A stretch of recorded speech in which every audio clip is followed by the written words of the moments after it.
All of you, मैं शिवानी आप सभी का स्वागत करती हूँ भूषण साइंस एंट्रेंस एग्जाम के चैनल पर, which is more than a just class.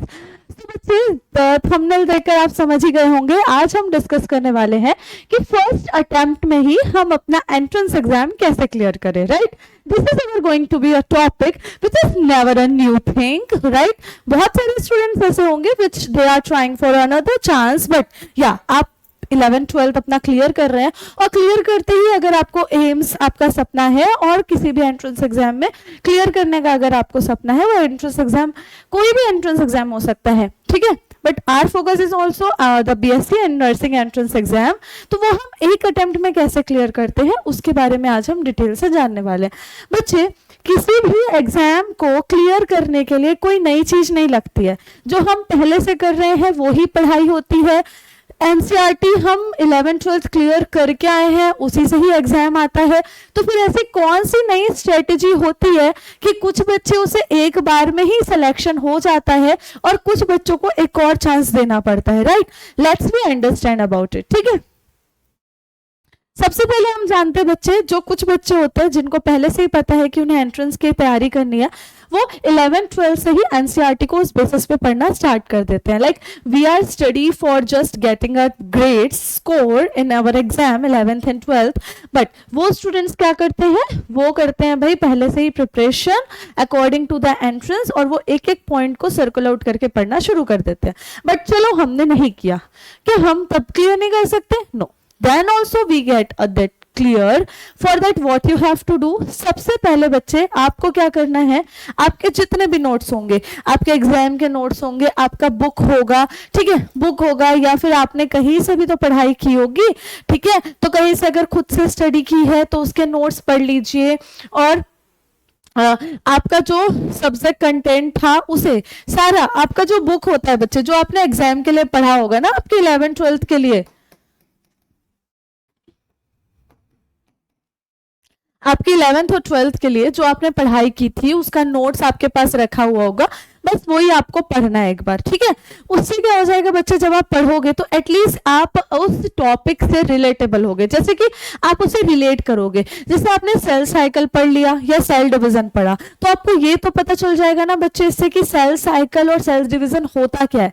ये क्वेश्चन कहाँ से आते हैं बच्चे, इन्हीं में से आते हैं क्वेश्चन। जैसे कि आपको पूछ लेगा कि सेल साइकिल क्या होता है, इसमें से क्वेश्चन आ जाएगा कहाँ होता है, ठीक है। या पूछ लेगा मियोसिस 1 और मियोसिस 2 के बीच में कौन सा स्टेज होता है।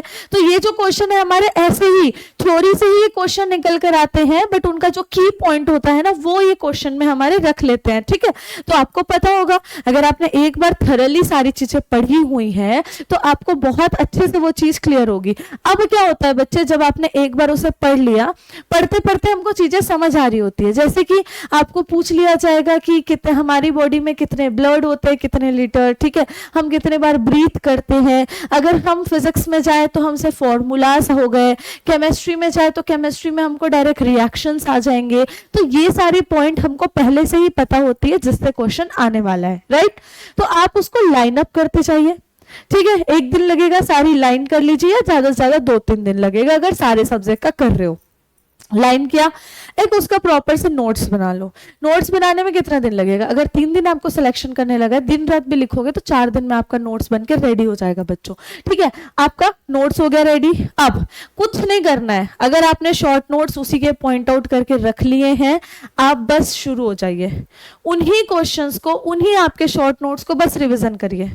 कुछ ज्यादा नहीं पढ़ना है, उसमें सिर्फ जो की पॉइंट्स और की नोट्स होते हैं, ठीक है। जैसे आप ब्रीदिंग कितने बार करते हैं, ओके। अब हमने शॉर्ट नोट्स पढ़ते टाइम अपना बना रखा होगा, ऑब्वियसली ब्रेन कितने टाइप का होता है, ठीक है। सेरिब्रम को हमने कितने हेमिस्फीयर में डिवाइड कर रखा है, बस इन्हीं सबसे क्वेश्चन आएगा, ठीक है।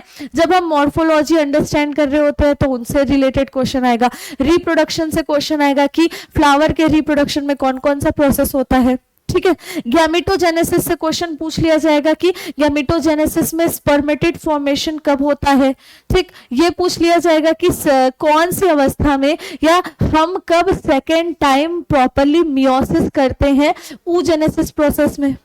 तो आप सभी को पता है सेकेंड टाइम oogenesis कब हो रहा होता है बच्चे, सॉरी oogenesis प्रोसेस में सेकेंड टाइम हम मियोसिस प्रोसेस कब परफॉर्म करते हैं, जस्ट आफ्टर फर्टिलाइजेशन, राइट, निषेचन के पश्चात हम वो करते हैं। तो बस ऐसे ऐसे क्वेश्चन ही पूछे जाते हैं बच्चे, किसी भी एंट्रेंस एग्जाम में कोई ऐसा नहीं है कि घुमा फिरा के कोई क्वेश्चन कर लिया, नहीं, जो आपने पढ़ा हुआ है बस उसके की पॉइंट्स के नोट्स बना के रख लीजिए, और उस नोट्स को कुछ ऐसे टर्म होंगे जो आप भूल रहे होंगे उसे बस पढ़ते जाइए, और उनसे रिलेटेड आप मॉक टेस्ट दिलाते चले जाइए, हर दिन एक मॉक टेस्ट दिलाइए और रिवीजन करिए, ठीक है। Physics take a practice to you, formula में उसे कैसे फिक्स करना है उसमें थोड़े ट्रिकी क्वेश्चंस हो सकते हैं। Chemistry needs a regular revision and biology needs a regular revision. अगर नर्सिंग एप्टीट्यूड आता है वो भी रेगुलर रिवीजन की जरूरत होती है, और अगर जीके की जरूरत है बच्चे तो भूषण साइंस आप सभी के लिए ऑन दैट लेटेस्ट एग्जाम के अकॉर्डिंग क्लासेस बैचेस लेकर ही आता है जीके के, ठीक है। तो वो जीके के सिर्फ एक हफ्ते की भी क्लास अगर आप अटेम्प्ट कर लोगे दैट्स इनफ फॉर यू, ठीक है।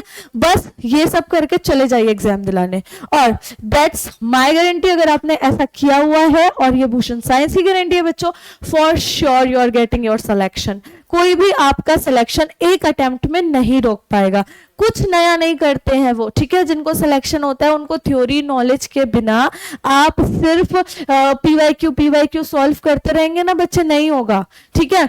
लास्ट टाइम में जो नोट्स बनाया है, नोट्स भी नहीं बना रहे हो, ठीक है, कोई बात नहीं, कीवर्ड्स को लाइन आउट कर लो, ठीक है, मार्कर से लाइन बना लो, बस उसी को रिवाइज करो, समझ आ जाता है ना कितना आता है। साइंटिस्ट के नेम पूछ लिए जाते हैं कभी, ठीक है, कुछ स्पेशल फीचर्स पूछ लिया जाता है, ठीक है, 4 चैम्बर्ड हार्ट किस में होते हैं, 3 चैम्बर्ड हार्ट किस में होते हैं, ऐसे क्वेश्चन पूछ लिए जाते हैं। तो उन सारे की पॉइंट्स को बस एक नोट्स टाइप बनाकर रख लो, है ना, जो आपने पहले प्रिपरेशन में बनाए होंगे, और उससे पढ़ते जाइए। और टॉपिक कौन कौन से इंपॉर्टेंट है मैंने डाल ही रखा है, केमिस्ट्री के टीचर्स ने डाल रखा है, मीन्स रेणुका मैम ने भी ऑलरेडी डाल रखा है, और Bharat sir and Rohit sir ने भी इंपॉर्टेंट टॉपिक्स डाल रखे हैं। उन टॉपिक को और अच्छे से पढ़ लो, जब पता है उनसे ज्यादा क्वेश्चन कवर होता है, तो ठीक है। उसके बाद मैराथन सेशन जो आपको देखने को मिलेगा, उस मैराथन में हर दिन अपनी प्रैक्टिस मजबूत करते जाइए कि अच्छा ये टॉपिक है, ऐसे क्वेश्चन आज रिवीजन कराए हैं तो इससे कैसे क्वेश्चन आ सकते हैं। बस उन टॉपिक्स को डेली टू डेली रिवीजन करते जाइए। प्रीवियस ईयर 1-2 देख लीजिए, अगर पर्टिकुलर स्टेट से प्रिपेयर कर रहे हैं प्रीवियस ईयर भी आपको मिल जाएगा हमारे पास, ठीक है। तो उन्हें 1-2 क्वेश्चन देख लीजिए कैसे पूछे जा रहे हैं, रेपिटेटिवली उन्हें सॉल्व करने की कोशिश कीजिएगा, ठीक। तो आपको सारी चीजों का आइडिया लग जाएगा कि प्रीवियस ईयर कैसे आ रहा है, मॉक टेस्ट कैसे आ रहा है, और प्रैक्टिस तो आप कर ही रहे हैं। हर दिन कोई एक्स्ट्रा प्रैक्टिस या YouTube से बार बार पढ़ने की जरूरत नहीं है।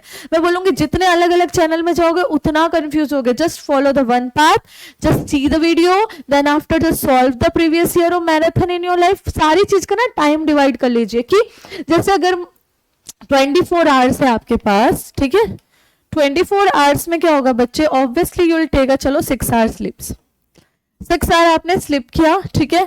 अब उसके बाद भी आपके पास कितने घंटे बचे हुए हैं भाई, तो आपके पास अभी भी 18 आवर्स लेफ्ट है।